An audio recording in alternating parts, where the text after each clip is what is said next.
Ketika malam merayap pelan dan kesunyian mulai berbisik, ada cerita yang tersembunyi di balik gelapnya malam. Kisah-kisah yang tak pernah terungkap. Suara-suara yang tak pernah terdengar, namun masih berbisik di telinga kita. Apakah kau siap untuk membuka pintu menuju dunia lain? Dunia di mana lentera kesunyian akan menyingkap tabir kegelapan. Satu cerita demi cerita. Dan inilah Lentera Kesunyian.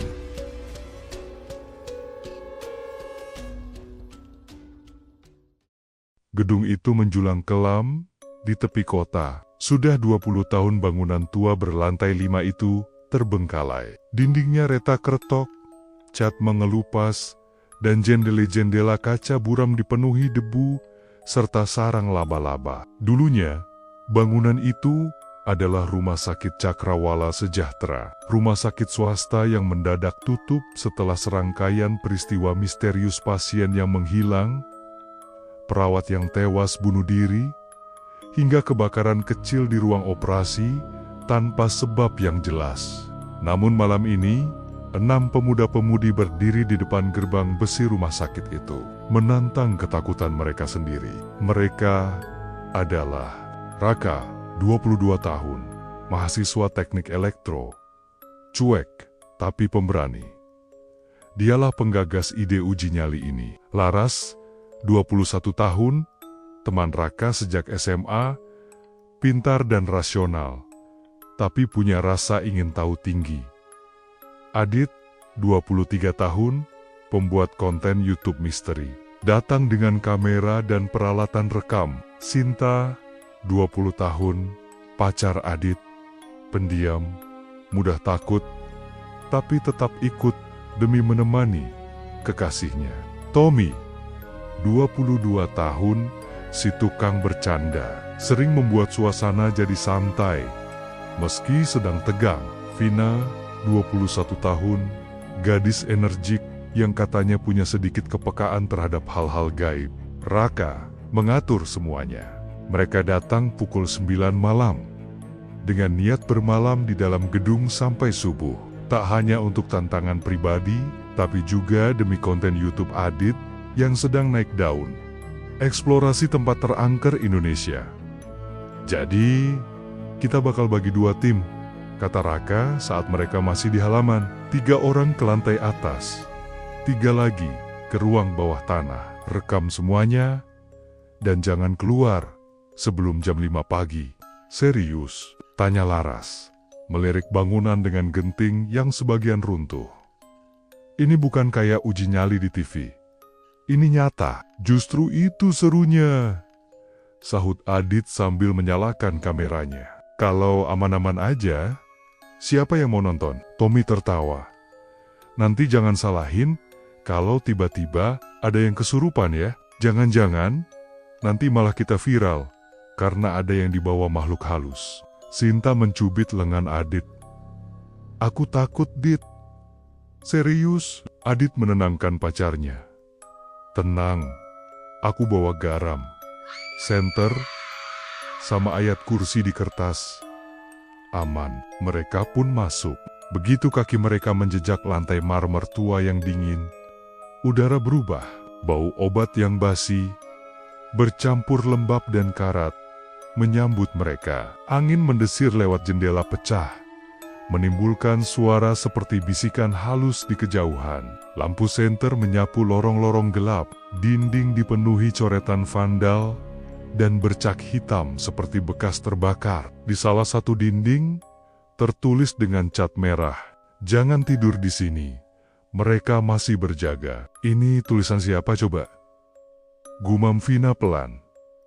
Raka membagi tim. Tim atas, Raka, Vina, Tommy. Tim bawah, Adit, Sinta, Laras. Mereka janjian untuk saling kirim voice note setiap setengah jam di grup WhatsApp. Jika ada yang merasa tidak aman, mereka bisa kembali ke lobi dan berkumpul. Sinta menarik napas dalam. Bismillah, bisiknya. Dan mereka pun berpisah. Senter satu menyala, menghilang ke dalam perut bangunan tua itu. Raka, Tommy, dan Vina menaiki tangga menuju lantai 4. Lantai 5 ditutup karena sebagian lenggit-lenggit runtuh. Jadi, mereka berhenti di lantai di bawahnya. Di sini dulunya ada ruang perawatan intensif dan kamar pasien VIP. Semuanya kosong, kasur berdebu, tabung oksigen tergeletak miring, dan tirai jendela terkoyak. Tommy iseng membuka pintu kamar pasien bernomor ke-407. Wah, tempatnya masih lengkap. Kasur, ranjang besi, bahkan ada catatan medis di meja. Saat dia membuka lembaran kertas yang sudah menguning, Vina mendadak berhenti berjalan. Kalian dengar nggak? Katanya lirih. Apa? Raka menoleh. Vina menelan ludah. Suara orang nangis. Dari ujung lorong, Tommy langsung bercanda. Ih, jangan-jangan suster sakit hati yang ditinggal mantan. Tapi Vina serius. Dia menutup mata sebentar. Nggak tahu ya, tapi aku ngerasa kita nggak sendirian di sini. Tiba-tiba, suara klik terdengar dari ujung lorong, seperti gagang pintu yang diputar. Mereka bertiga saling pandang. Jangan-jangan ada orang beneran, bisik Raka. Tommy mengangkat kamera, menyorot ujung lorong. Tak ada siapa-siapa. Tapi pintu kamar 412 kini terbuka sedikit. Padahal tadinya tertutup rapat. Sementara itu, Adit, Laras, dan Sinta sampai di ruang bawah tanah. Tangga menuju ke sana sempit dan licin. Bau busuk menyengat sejak mereka membuka pintu. Katanya, ini dulu ruang penyimpanan jenazah. Kata Laras pelan. Bukan cuma itu, sahut Adit. Ada rumor, ada ruangan tersembunyi buat eksperimen medis ilegal. Kayak rumah sakit mental, tapi nggak resmi. Sinta mulai menangis pelan. Adit, please, ini bener-bener nggak enak. Kita naik lagi aja. 10 menit aja sayang, rekam dikit, terus kita naik, bujuk Adit. Lampu senter mereka menyapu dinding penuh jamur dan percikan darah yang sudah mengering. Di salah satu ruangan, mereka menemukan lemari pendingin jenazah. Beberapa pintunya terbuka, kosong. Tapi satu pintu, sedikit terbuka dan berembun. Ini aktif? Tanya Laras. Heran, mungkin ada arus listrik bocor, sahut Adit. Meski wajahnya mulai pucat, Sinta menempel pada Adit. Tangannya gemetar. Lalu terdengar suara dari dalam lemari pendingin itu. Tok, tok, tok. 3 kali ketukan, lambat. Seolah dari dalam, Adit dan Laras saling pandang. Sinta sudah berteriak panik, kita keluar. Sekarang juga. Pintu kamar 412 berderi terbuka perlahan. Seolah menantang mereka masuk. Aku nggak enak Rak, bisik Vina. Dari tadi suara-suara aneh, terus hawa di sini dingin banget, kayak bukan dingin biasa. Tommy menyorot dengan kamera, mencoba bercanda untuk meredakan ketegangan. Mungkin kita lagi disambut tamu tak kasat mata. Bilang aja, permisi, permisi, ucap Vina lirih, hampir tak terdengar. Tiba-tiba, dua RR. Pintu 412 tertutup sendiri dengan keras. Ketiganya terlonjak. Tommy bahkan menjatuhkan kameranya. Senter Raka goyah, menerangi dinding yang penuh bercak seperti tangan bekas darah yang membekas, memanjang ke langit-langit. Udah, kita turun aja, kata Raka cepat. Ini udah kelewat batas, tapi saat mereka berbalik, lorong yang tadi kosong kini ada bayangan berdiri di ujungnya. Tinggi, ramping, seperti seseorang memakai seragam suster, namun wajahnya buram dan kakinya tidak menjejak lantai. Vina menjerit. Tommy kaku, tapi Raka langsung menarik mereka lari menuruni tangga darurat. Jantung berdebar tak karuan. Di tengah tangga, mereka sempat berhenti. Terdengar suara tawa cekikikan. Dari lantai 5, suara yang tak mungkin manusia. Ruang bawah tanah, lemari yang tidak kosong. Tok, tok, tok. Suara ketukan dari lemari jenazah membuat ketiganya beku. Sinta menjerit. Adit langsung menariknya mundur. Tapi Laras justru menatap lekat ke arah pintu besi itu. Kalian lihat, Laras menunjuk ke bagian bawah pintu lemari. Dari celah tipisnya, ada cairan merah menetes ke lantai. Lambat tapi terus mengalir. Dan makin lama makin banyak darah. Gumam Adit. Sebelum ada yang bisa bereaksi, lemari itu mendadak terbuka lebar sendiri. Tidak ada apa-apa di dalamnya. Kosong, tapi Sinta langsung pingsan. Adit panik. Laras, bantu aku. Tiba-tiba, semua lampu senter mereka padam bersamaan. Jalap total. Lalu, suara langkah kaki, perlahan, berat dari balik lorong. Bukan suara manusia biasa seperti langkah yang diseret, pelan, dan menyeret sesuatu bersamanya. Laras menyentuh bahu Adit di kegelapan. Kita harus keluar. Mereka menyeret tubuh Sinta ke arah tangga. Nafas memburu, langkah kaki itu semakin dekat. Dan di antara suara derit besi, terdengar bisikan. Jangan tinggalkan aku. Lobi, titik tengah yang bukan aman. Ketiga tim akhirnya bertemu kembali di lobi.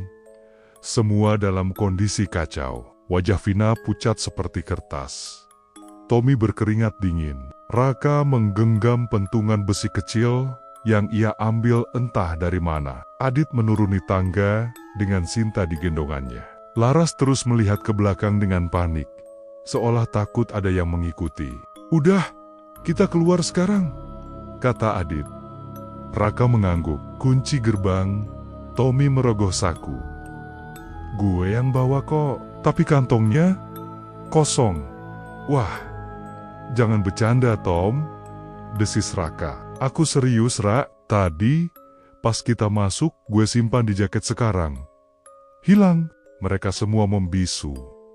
Napas berat, seolah dikepung rasa panik dan amarah yang tak tahu harus ditujukan ke siapa. Laras mencoba membuka pintu depan. Terkunci. Raka memukul kaca dengan besi. Tak, retak. Tak, keretak. Ini mustahil, gumam Vina. Ini bukan sekadar bangunan kosong. Kita sudah terperangkap dari lantai atas. Terdengar suara ranjang besi yang diseret. Gerik. Di lantai bawah, lampu menyala sendiri satu-satu. Klik. Klik, klik, dan Sinta yang tadi pingsan kini membuka matanya. Tapi mata itu bukan matanya. Sinta membuka matanya perlahan. Tapi tak seperti biasanya. Pandangannya kosong, hitam penuh. Tidak ada putih mata, hanya gelap. Seperti lubang tak berdasar. Sinta, Adit memanggilnya pelan. Sinta menoleh. Terlalu cepat, gerakannya patah, kaku, seperti boneka rusak. Sayang, Adit mencoba menyentuh wajahnya. Tapi Sinta tiba-tiba menepis tangannya dengan kasar. Jangan sentuh aku, suaranya. Bukan milik Sinta. Dalam, berat, seolah dua suara bercampur jadi satu. Mereka semua terpaku. Vina menutup mulutnya. Raka langsung memegang pentungan lebih erat. Sinta, bisik Laras. Perempuan itu berdiri, tubuhnya menegang, seperti ditarik tali tak terlihat. Lehernya menoleh ke arah Tommy, lalu Vina, lalu Raka. Satu persatu, yang di antara kalian, satu sudah bukan manusia. Ucapnya perlahan. Tapi bukan aku. Suasana lobi menjadi dingin menyengat. Udara seperti mengeras. Waktu terasa melambat. Tiba-tiba, Sinta tersungkur, jatuh, dan mulai kejang. Matanya normal kembali. Tapi dia menangis, ketakutan, menggigil tanpa henti. Aku lihat mereka, katanya tersendat. Mereka banyak, di lorong-lorong, di balik dinding, di dalam lemari, Mereka nggak tidur, mereka cuma nunggu. Lorong menuju UGD, panggilan aneh. Raka menunjuk lorong ke arah unit gawat darurat. UGD punya pintu darurat ke halaman belakang. Kita bisa keluar lewat sana, katanya cepat. Mereka semua berjalan cepat melewati lorong panjang, hanya ditemani suara langkah kaki sendiri. Namun, langkah kaki itu terdengar lebih banyak dari jumlah mereka. Tommy menghitung dalam hati. 6 orang. Tapi, kenapa ada 8 langkah? Kalian denger nggak? Gumamnya lirih ke Vina.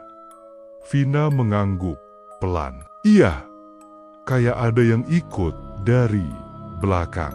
Saat mereka melewati satu ruangan kecil dengan kaca satu arah dulu, mungkin ruang observasi semua lampu mendadak mati. Gelap lagi. Dan dari kaca ruangan itu, muncul wajah wanita, tersenyum lebar. Bibirnya robek ke telinga. Rambut panjang menutupi mata, lalu kaca retak sendiri. Perlahan, lari! Teriak Adit. Mereka berlari membabi buta, tapi setiap lorong yang mereka lewati, berulang. UGD, kantin, ruang tunggu. UGD kantin, ruang tunggu. UGD lagi. Kita muter di tempat yang sama, teriak Laras. Ini udah bukan dunia nyata. Kita dikunci di dalam lingkaran. Vina mendadak menjerit dan menempel ke dinding. Ada yang ikut? Ada yang megang pundakku? Tommy memeluknya, menggigil. Raka mencoba menahan semuanya tetap tenang. Tapi nafasnya sendiri tak beraturan. Adit sambil menggenggam kamera berkata pelan, "Gue rasa mereka ngerekam kita juga." "Apa maksud lo?" tanya Raka. Adit menunjuk ke kamera yang masih merekam. Layar kecil menunjukkan mereka berenam, berjalan di lorong gelap. Tapi di rekaman ada bayangan ketujuh di belakang Sinta. Tinggi, kurus, matanya menyala. Mereka berhenti di ruang periksa gigi, salah satu ruangan paling kecil. Semua masuk ke dalam, mencoba menenangkan diri. Dengar. Raka mulai bicara. Mencoba mengatur napas. Kita harus pikir rasional. Ini bukan halusinasi. Semua ngalamin yang sama. Bangunan ini udah bukan cuma bangunan. Laras mengangguk. Kayak kita dibawa masuk ke dimensi mereka. Terus gimana keluar? Tanya Tommy. Sinta, yang kini tenang meski masih lemas, berkata, seseorang dari kita udah ditandai. Mereka butuh satu untuk dikorbankan, biar sisanya bisa bebas. Semua diam, saling pandang. Tunggu, maksudmu mereka bakal lepasin kita kalau satu dari kita mati? Tanya Adit perlahan. Sinta tak menjawab, tapi dari tatapan matanya, jawaban itu jelas. Keheningan menyelimuti ruangan kecil itu. Untuk pertama kalinya, ketakutan berubah bentuk. Bukan hanya dari arwah, tapi juga dari teman sendiri. Masing-masing mulai curiga. Siapa yang sudah ditandai? Siapa yang akan dikorbankan? Dan apakah semua yang di dalam ruangan ini masih manusia? Laras duduk di sudut, tubuhnya menggigil. Memeluk lutut dengan wajah tertutup lengan.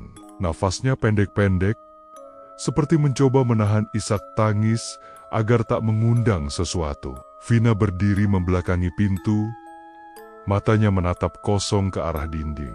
Tubuhnya tegang, seperti sedang mendengar suara yang tak didengar orang lain. Adit terus memperhatikan Sinta yang tampak seperti setengah sadar. Ia berbisik lirih, entah kepada siapa. Mereka milih yang paling lemah dulu, yang paling gampang dibawa, yang paling takut mati. Tommy mencoba menenangkan suasana. Udah, kita keluar sekarang. Mau gimana pun caranya, gue lebih milih dihajar aparat daripada mati di sini.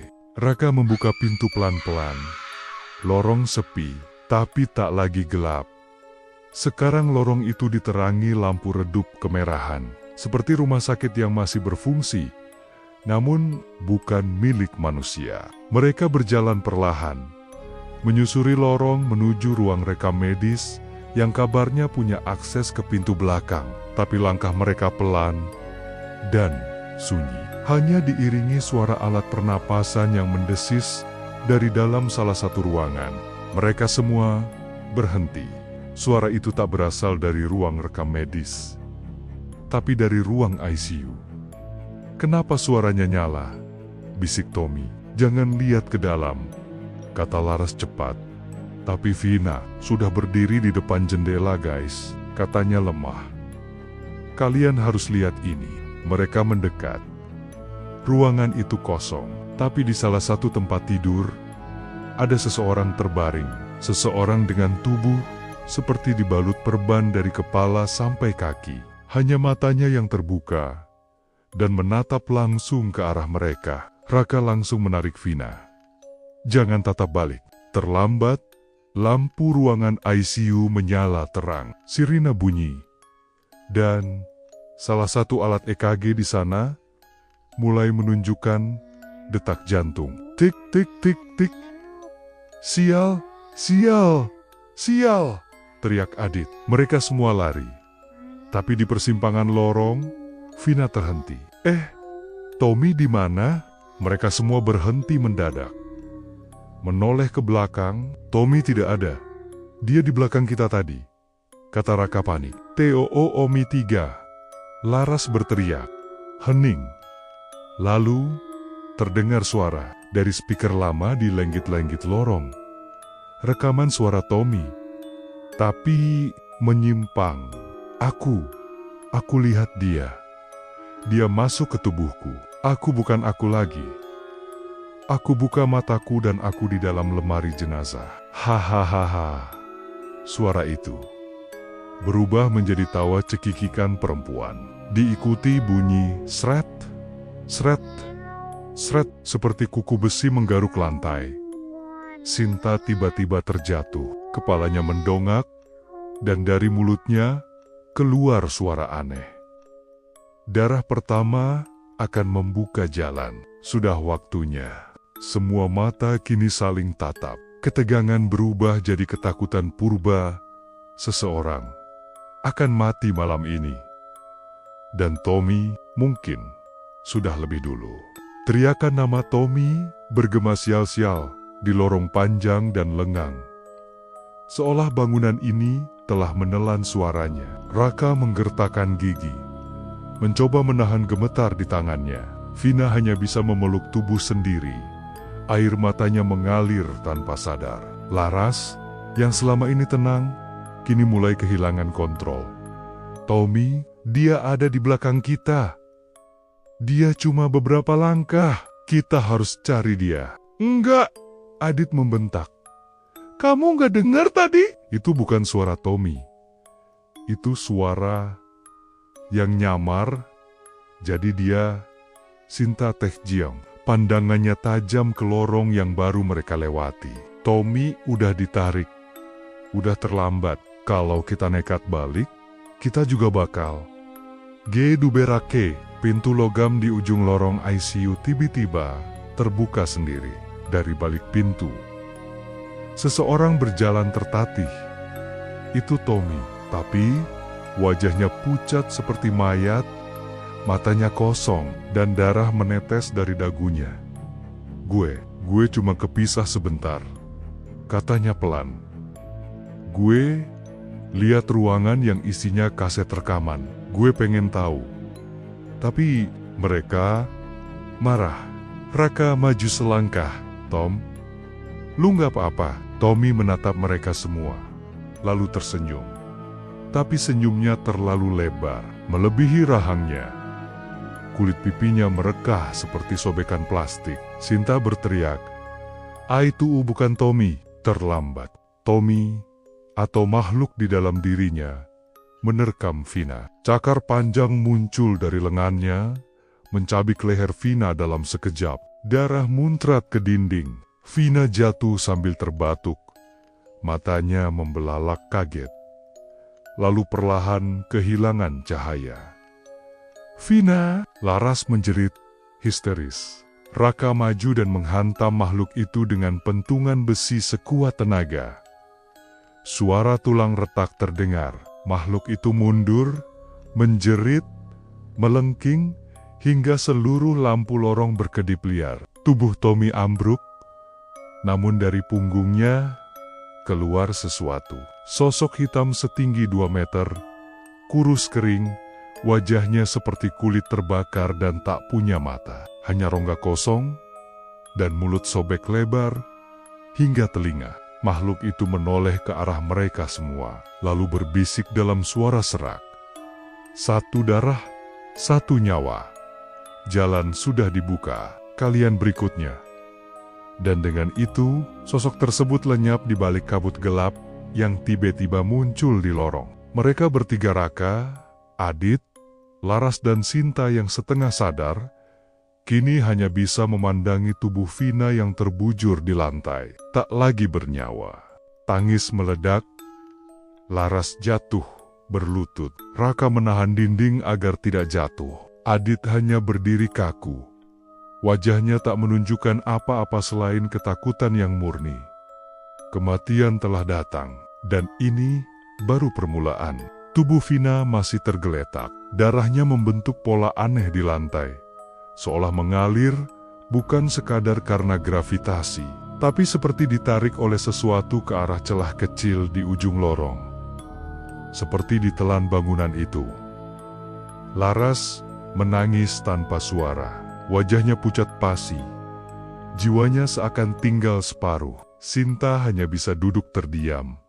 Matanya kosong bagai orang yang sudah melewati batas gila. Raka memegang pundaknya, mengguncang pelan. "Sinta, kita nggak bisa diam di sini. Kalau kita nggak keluar sekarang, kita semua mati." Sinta menatap Raka, lalu berbisik lirih. "Kalian pikir hanya satu nyawa yang dibutuhkan?" Adit mendekat, suara parau. "Apa maksudmu?" Sinta menoleh perlahan. Di bawah cahaya senter Raka, semua bisa melihat wajahnya berubah. Matanya menghitam, bibirnya mulai membiru. Tapi ia sadar, penuh sadar. Mereka butuh 4. 1 untuk membuka, 3 untuk mengunci. Mereka ingin bangkit sepenuhnya. Tubuh baru. Tiba-tiba, terdengar suara roda berdecit dari ujung lorong. Semua menoleh. Sebuah kursi roda tua bergerak sendiri. Perlahan, roda berkarat mengeluarkan suara mencicit yang mencabik telinga. Duduk di atas kursi itu, Tommy. Atau lebih tepatnya, bangkai Tommy. Wajahnya hancur, kulitnya mulai mengelupas. Tapi matanya terbuka dan bibirnya bergerak, meski rahangnya remuk. "Siapa?" Selanjutnya, Raka langsung melempar senter ke arah kursi itu. Lampu pecah. Gelap total. Suara langkah cepat menghantam lantai linoleum. "JRRR, ahahaha." Mereka lari, membabi buta. Raka menarik Laras. Adit memapah Sinta yang setengah sadar. Derap langkah makhluk itu mengejar tidak hanya satu, tapi banyak. Suara napas kasar, jeritan kecil, dan tawa cekikikan terdengar dari setiap sudut dinding. Ruang rekam medis, penemuan yang terlambat. Mereka menerobos masuk ke ruang rekam medis, penuh rak besi tua dan berkas berdebu. Tapi satu map jatuh dari atas rak, terbuka.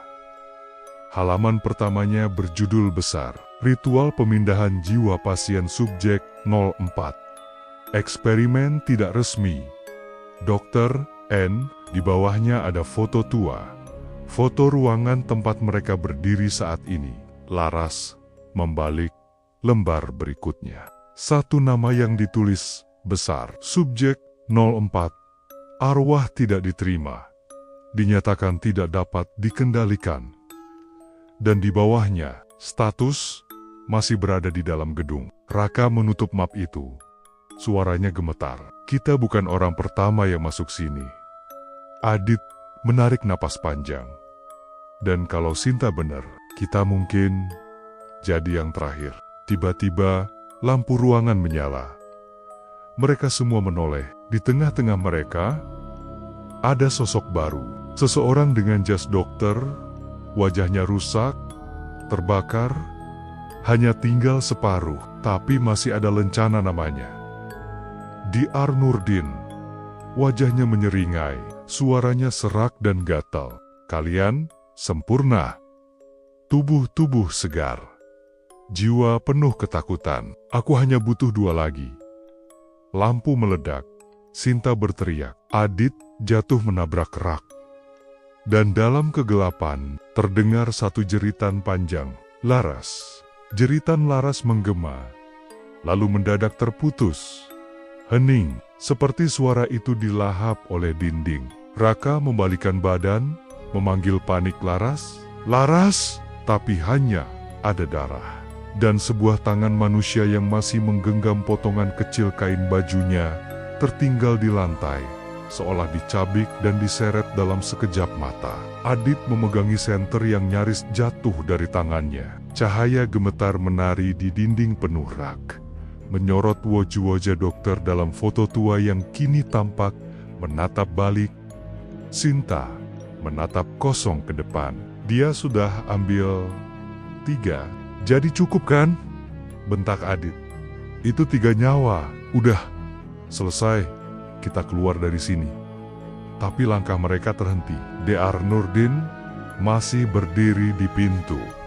Tapi kini bukan sendiri. 3 bayangan berdiri di belakangnya. Berlendir, rusak, wajah tak utuh. Tapi mereka tahu siapa mereka. Tommy, Mbina, Laras. Ketiganya berdiri diam. Tubuh seperti dikendalikan tali tak kasat mata. Mata mereka kosong, tapi mereka menangis. Air mata mengalir, meski tubuh mereka tak bergerak. Dr. Nurdin melangkah ke depan, senyumnya kaku, kulit wajahnya mulai terkelupas. Memperlihatkan tengkorak di baliknya. Aku butuh 4. 3 untuk mengunci tubuh. 1 sebagai wadah sempurna. Jiwa yang keras kepala, yang bertahan paling lama, yang paling sulit ditaklukkan, dia yang kubutuhkan untuk bangkit. Ia menunjuk. Adit. Raka bergerak refleks, berdiri di depan Adit. Kalau mau dia, lewatin gue dulu. Tanpa bicara Dr. Nurdin mengangkat tangan. Seketika, ketiga teman mereka bergerak maju menyerbu dengan kecepatan tak wajar. Pertarungan singkat, brutal. Raka melawan sekuat tenaga. Ia mendorong rak, memukul dengan tongkat besi, berteriak tanpa henti. Tapi satu demi satu, luka mengoyak tubuhnya. Cakaran Tommy menghantam dadanya. Gigi Laras merobek bahunya. Vina menancapkan jarinya ke mata Raka. Adit hanya bisa menjerit. Tapi sebelum Raka ambruk, Sinta berdiri dengan tubuh gemetar. Ia mengangkat map tua itu dan membacakan dengan suara parau. Ritual pembatalan, pengusiran subjek ke dimensi asal. 3 nama korban diucapkan, 1 pengorbanan. Sinta menatap Adit, air matanya jatuh. Maafin aku udah tahu sejak awal. Aku dipilih sejak dulu. Aku tumbal yang belum selesai. Sebelum Adit sempat bergerak, Sinta menusukkan potongan besi ke jantungnya sendiri. Darah menyembur. Matanya menatap lurus ke langit-langit.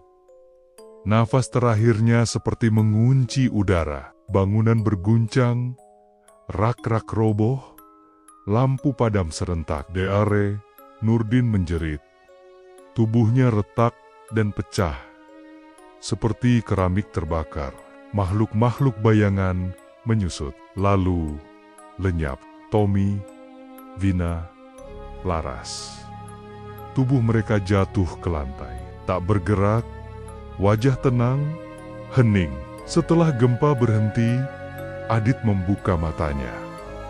Cahaya fajar menembus jendela retak. Ia terseret keluar gedung, berdarah-darah, tubuh nyaris roboh, tapi ia hidup. Hanya dia. Di televisi lokal, gedung bekas Rumah Sakit Cakrawala resmi diratakan. Pemerintah mengatakan bangunan itu tidak lagi layak huni dan menyimpan banyak sejarah kelam. Adit menonton dari ranjang rumah sakit lain, tangan diperban, tubuh penuh jahitan. Ia menutup mata. Di balik kelopak matanya, ia masih melihat wajah Sinta dan suara terakhir Dr. Nurdin masih terngiang. Satu yang bertahan paling lama, tak akan pernah sepenuhnya bebas, tamat, atau mungkin belum.